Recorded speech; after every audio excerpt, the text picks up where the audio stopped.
I recently read a McKinsey article titled Triple Growth Play. The article says that companies that leverage creativity, analytics, and purpose in the way they engage with customers and build their business have typically seen a 2.3x times growth compared to competition, which is possibly using one lever at a time. So in this session, we will talk about how out-of-box thinking or a contrarian view of looking at data can help uncover some breakthrough insights and solutions. And so we'll talk of a few examples. But before that, let's do a mind teaser. Assume that you're driving your car on a very heavily rainy day and you go past a bus stop and you see three people waiting there.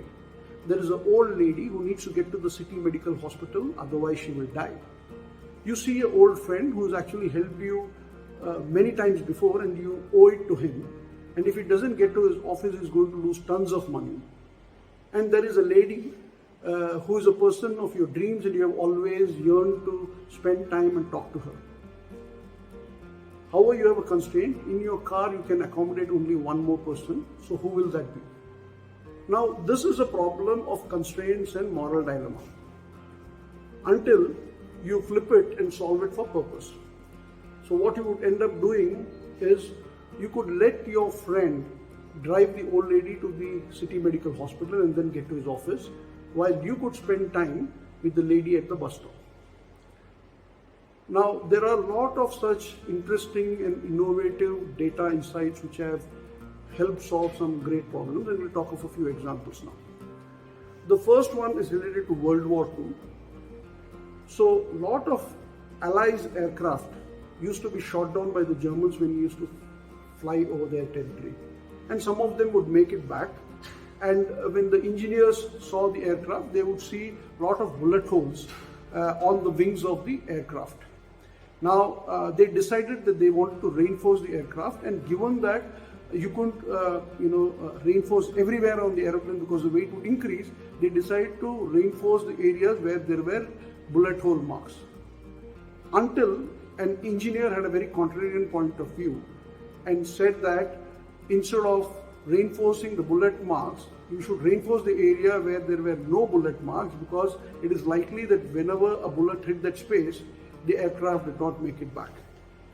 So this was a eureka moment, and once the reinforcement was done accordingly, then the success rates for the Allies started to increase.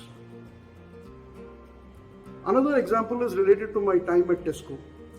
So in the TESCO distribution center, forklift operators used to get a system notification which would tell them which pallet they need to pick, and then they would tell them the location on the shelf where that particular pallet needed to be placed.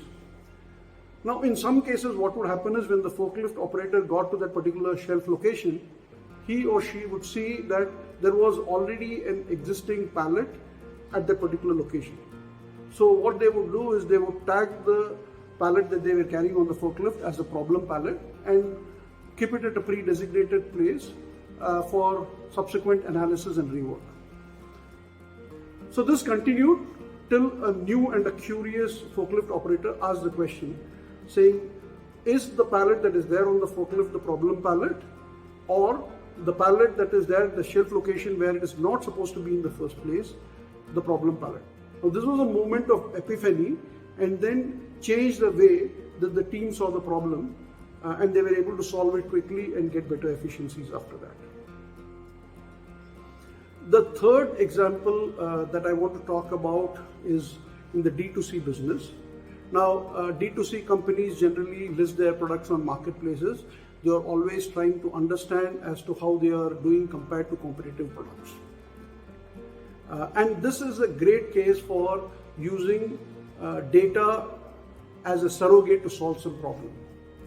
So, if one makes the assumption that the number of ratings that are there for a product is proportional to their sales, then what it means is by looking at the number of ratings that the product and its competition has got, one could get an indication of the relative sales rate of these products. So what it means is, if your product A has got, let's say, 100 ratings, and during the same period, product B has got 200 ratings, it means that product B is possibly selling twice as much as your product. And then using that data and all other attribute and pricing analysis and comparison, you could actually look at how you want to improve your value proposition for your end customers. So these are a few examples, and there are lots more, but I hope you found this interesting. Please do follow us at